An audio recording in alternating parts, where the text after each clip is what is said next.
Film Club. Thank you for joining us for another episode of Film Club. I'm one of your hosts, Andy Harrison, and with me, as always, it's Andy Donaldson. Hello. Every week in Film Club, we invite you along to watch a film with us, and this week we're rounding out the trilogy with The Dark Knight Rises.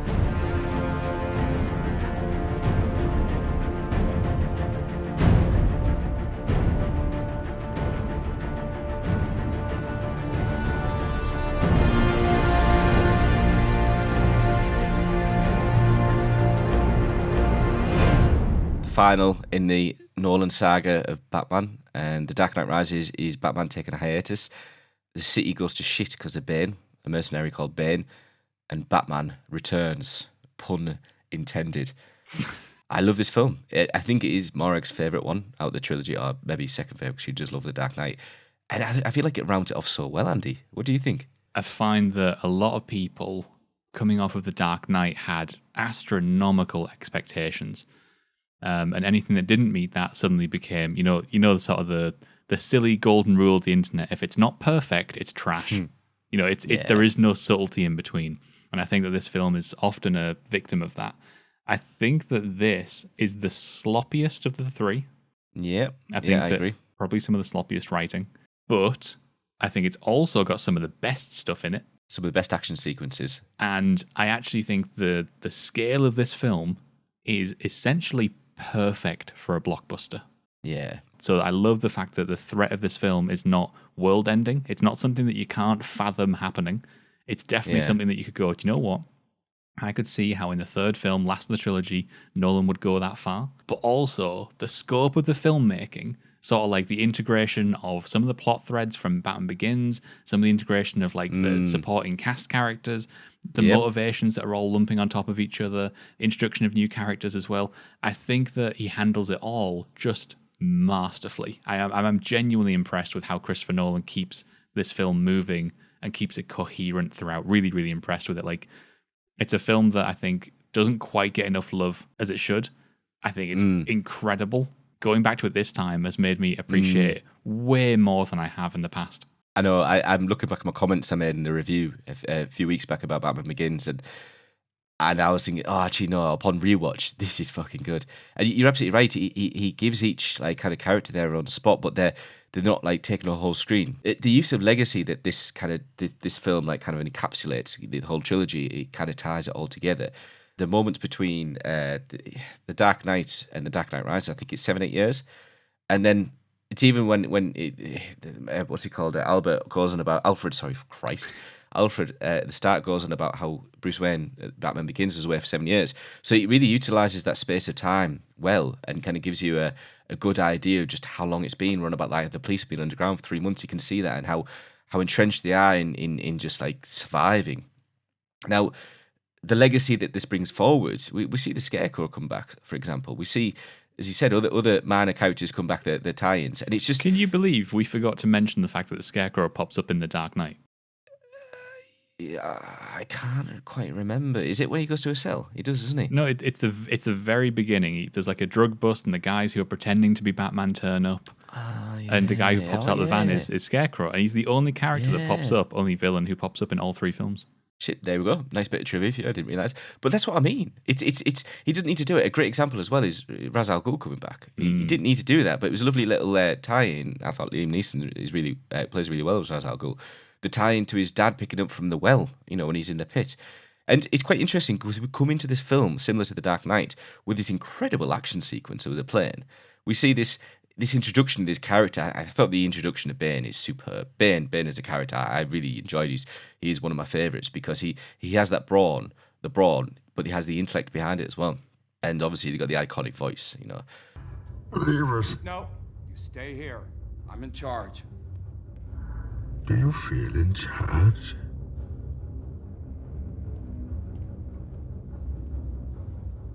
I've paid you a small fortune. This gives you power over me? What is this? Your money and infrastructure have been important. Till now. What are you? I'm Gotham's reckoning. Here to end the borrowed time you've all been living on. Pure evil. I time necessary evil. That voice is controversial. Like, some people love it and some people absolutely hate it. I remember when that first trailer hit back in the day, and everybody was sort of making the joke about, like, sorry, what did he say? What did he say there? Like, can someone give me a transcript? And I think there's maybe a little bit of overcorrection in the post-processing of it. He's definitely been made to not sound like he's quite in the environment. Yeah, it's modulated. Yeah. But what that does for his voice is it makes him surreal. It makes Unnatural. him unnatural. Yeah, it makes him larger than life. It makes him this creepy presence. But then that's what I mean. You introduce this at the start of the film, and then there's all these other lovely moments, like the action sequences in post Wall Street, where the stocks, and then they have the amazing motorcycle sequence, even to the point where the lights go off and Batman comes in and the guy goes, "Oh, you're in for a ride tonight, son." It's just lovely bit of action sequences. The use of practical effects we mentioned before is exceptional. We mentioned last week the use of practical effects and the incredible like flipping of the truck.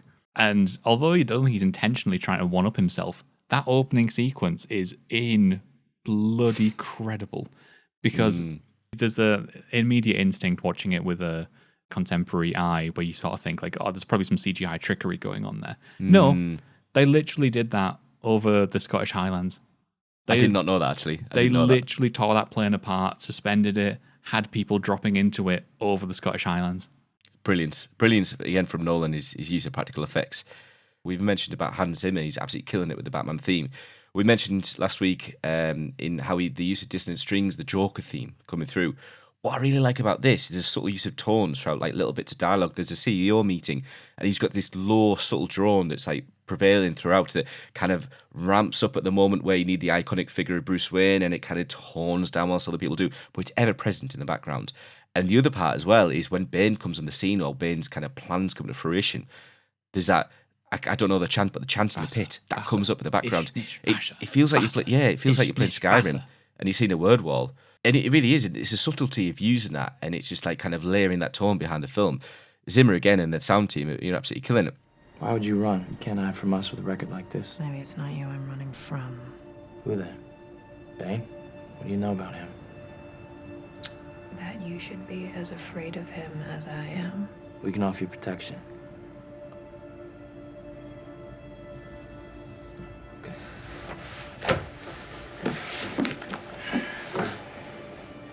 When I spotted you, I was looking for a friend of mine, Bruce Wayne.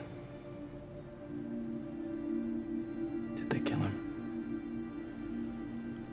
I'm not sure. I don't have issue with Anne Hathaway's performance. I think she did really well, and I really liked the chemistry with Christian Bale. The lines that come out of her mouth, whoever wrote her lines, it feels like I was watching Batman and Robin, Freeze. It's just that nonsense writing. It's not all her. There's a few lines, like you said, as Batman says as well. Now we've got Zoe Kravitz as Catwoman as well, and obviously we had Michelle Pfeiffer's Catwoman. I think that Anne Hathaway I think she's pretty good. I love the first couple of scenes where she's this pure manipulator.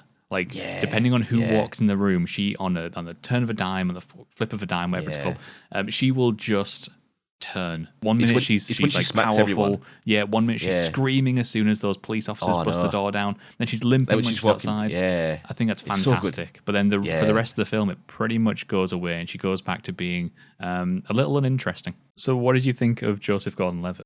I liked him, and I liked, they refer to him as a hothead, and he's pushing, he's pressuring there. I like how they use the orphanage as the backline, underlying story and his connection to Batman, and then obviously you have the twist at the end. I think he's pretty inconsequential. Like, I think it's funny they call him a hothead. I don't think he's a hothead at all. He's quite calm. He's just asking questions, and they're just kind of like, there's a moment where obviously Gordon's been kidnapped, and he's like, "Oh, we don't know what's down there." He's like, "Well, we do. It's the police commissioner, sir." And he's like, "Get this hothead out of here!" And you're like, dude, he's just literally just like he's trying to save the guy who's in charge of your whole like department. The way he finds out that Bruce is Batman is really underwritten and all that sort of stuff. I do like him for the most part. I think the fact that he's meant to be Robin is really shoehorned in there at the end. But it's a minor thing. I don't care really about it. Obviously, the other new performance is, how do you pronounce this? Marion Cotillard? Oh, Christ, I really enjoyed it. Who's Miranda. So, I think she's great for the most part. And then she has one of the worst on-screen deaths I've ever seen in my life. Yeah. And I also think that being the daughter of Ra's al Ghul and trained in the League of Shadows, they did not utilize her in that respect at all. I know she was like heavily intelligent. She like behind enemy lines. Behind enemy lines, what am I on about? She kind of like snuck in, the border as Miranda Tate. But League of Shadows showcase her being Ra's al Ghul's daughter, and all she did is stab Batman and twist a knife. Which in the end, Batman's probably had shit done to him before. He's been shot at. He could have done something in the way and countered. But I feel like they're heavily underutilized her physical presence, let's say. But one thing you keep mentioning there is like the pacing. It's the motivation forward. I think that the first half is a little weaker than the latter half. Once that lockdown comes in, this film is phenomenal. Yeah, it's a two-part, isn't it? It's the lead up to Bane, and then it's post Bane. But what they do really well with the pacing at the end is something we had a conversation about before with Star Wars. Is the Death Star's coming around to try and destroy the rebel base. Just like that, we have a timer, we have a countdown, and some parts of the countdown when it says 5 minutes, and they've definitely taken more than 5 minutes. Yeah, okay. But quite frankly, the use of the timer to kind of push that tension forward and say, "Oh shit, we've got to get this done soon. We've got to get it done soon." Yeah, I enjoyed that. I really enjoyed how they utilised that to the tension and anxiety at the end of the film is brilliant. So the big question: we're now sitting at the end of the trilogy. How do you rank these 3 films? I can't. I actually don't think I can. It's if you asked me and I took time thinking about it. Yeah, The Dark Knight obviously takes top for a multitude of reasons. Mainly, performances are great, but you've got the technicalities of the film. I absolutely love the use of music and sound in The Dark Knight. I'm always one for an underdog, a build-up story like Fellowship of the Ring. That's why I like Batman Begins. But I also love the performance of Bane and Tom Hardy in this, and the kind of, as mentioned, the pacing. I don't know. I'd put the other two on the same level. Other two second, and Dark Knight on top. How about you? I'm right there with you. I think that these two, as in the first one, the third one, they fight for that second spot.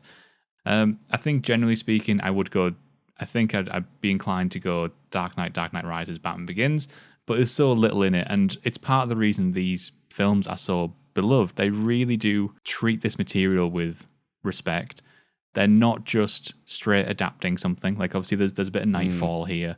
There's a bit of is it Cataclysm in this? Sorry, is it Cataclysm? Is it No Man's Land? But they're not straight adaptations. They feel like their own thing. It's very sort of mature filmmaking approach to this, and I love that Nolan took a break in between each film to go and make something else. It really feels like it gave him time to consider the script a little bit more. One can see this as a trilogy, much like I see Lord of the Rings as a trilogy as opposed to standalone films. Now, it works a bit differently because that's 3 films from a book, whereas this is, it's telling a saga, and that saga in itself, I see as a trilogy. So it's I think it's a bit unfair to rank the films as such because they do work off each other. So there is The Dark Knight Rises, and there is Nolan's Batman trilogy as a whole. You can let us know what you thought of the films down in the comments below. Definitely give us your ranking, which one's your top, which one sort of like battles for the middle, and then which one's bottom for you. But Andy and I will be back once again next week where we're going to take a look at Into the Wild. Cheers, guys. Until then, get watching.